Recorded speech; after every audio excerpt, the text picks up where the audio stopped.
आर्मीचे किरण Sadavarte, अन्यायाचे zone प्रमुख शिवाजी गोडबोले व बहुजन समाज पार्टीचे काही कार्यकर्ते असे सर्वजणांना मिळून आज आम्ही माननीय कलेक्टर साहेबांमार्फत भारताचे जे काही निवडणूक भारताचे चुनाव आयुक्त जे मेन आहेत निवडणूक आयुक्त त्यांना आम्ही निवेदन दिलेलं आहे की जे काय बिनविरोध निवडणूक होत आहे आणि त्याला विजय घोषित करीत आहेत उमेदवाराला, ते विजय घोषित न करता नोटा याच्यासोबत त्याची निवडणूक झाली पाहिजे।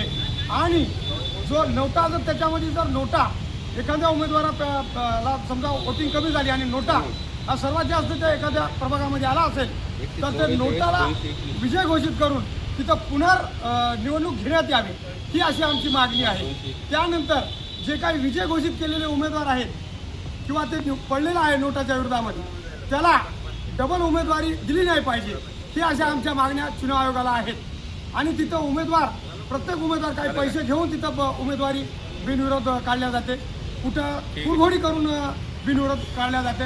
तर हे न करता त्याची उमेदवारी नोटासोबत करून तिथं डबल उमेदवार म्हणजे निवडणूक करण्यात यावी आणि मगच उमेदवार घोषित करण्यात यावा, अशी आमची मागणी आहे। जय भीम, जय संविधान।